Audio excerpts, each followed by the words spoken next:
Jambo? Yes, sir. Let's sound the leadership. Yes, sir. Just like the way we are.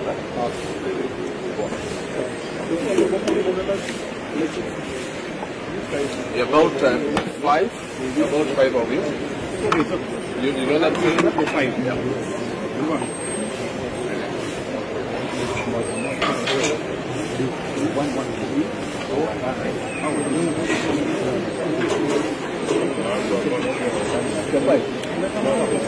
Seriously, you know them?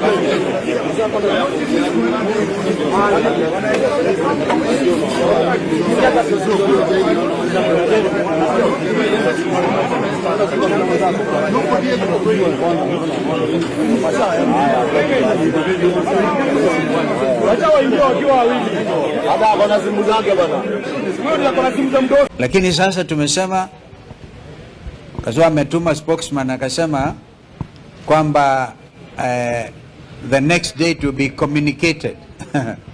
Itakuwa communicated. Na sisi tukasema hiyo date icommunicatiwe leo ama kesho, isipokuwa communicated, na hata kama kuna communication tumeamua kwamba Ijumaa wiki hii tutarudi hapa. Therefore, if he wants to communicate the date of the next meeting, it should be before Friday. Ikifanyika before Friday, tutakuja hapa. Kama ana communicate siku ingine, kwa sababu ya umuhimu wa jambo hili, mauaji ambayo yanazidi kutokea kutokana na excess use of police force, hatuwezi sisi tukavumilia kwa niaba ya wananchi wa Kenya ati mpaka mkuu wa polisi ataamua ni lini atakutana na viongozi ambao ni viongozi ambao wako wanaheshimika na Kenya nzima. Sisi tunazungumza kwa niaba ya Wakenya wote. Kwa hivyo hiyo ndio ambayo tumeamua, na tunarudi hapa Friday. Na tutakuja na Wakenya wenzetu, tutakuja na wao hapa siku hiyo, kwa sababu hii inaonekana this type of obstinacy, this type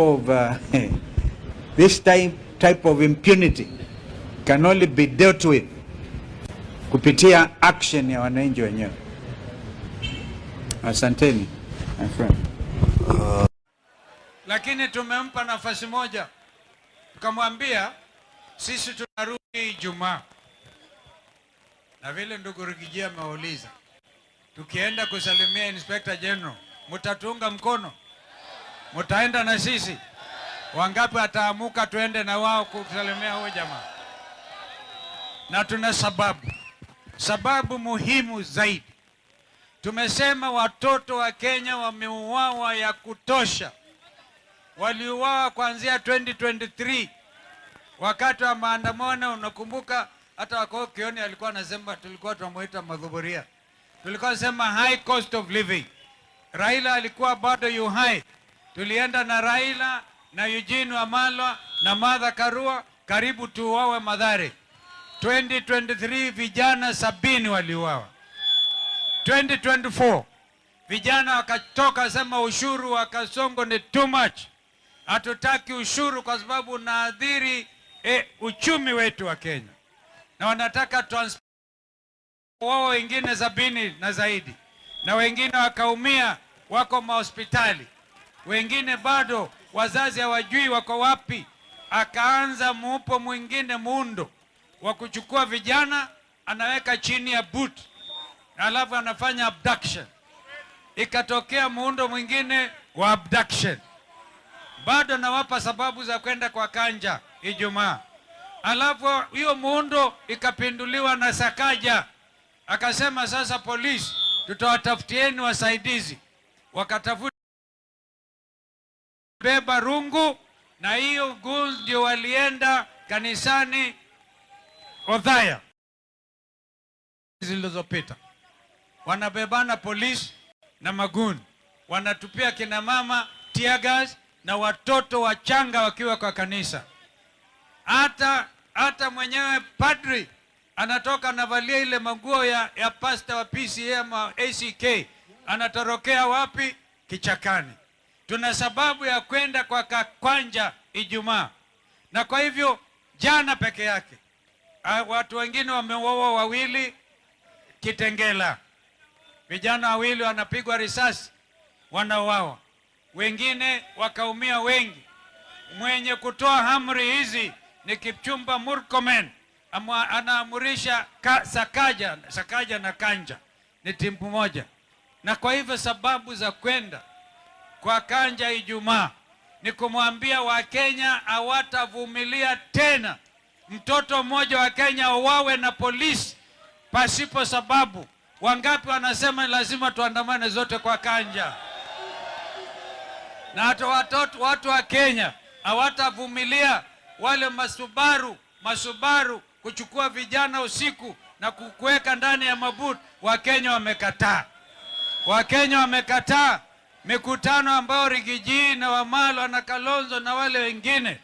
Tukienda tunatupiwa tear gas. Na wewe unaingia kwa ndege, unaenda kila mahali, unasema unapeana nyota, pesa ambazo zimetolewa na shirika la benki ulimwenguni World Bank, na kuzifanya ni zako mwenyewe.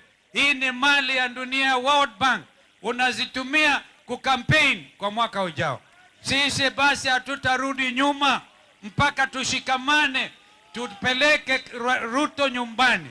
Nyinyi mko tayari? Tuna sababu ya kwenda kwa Kanja.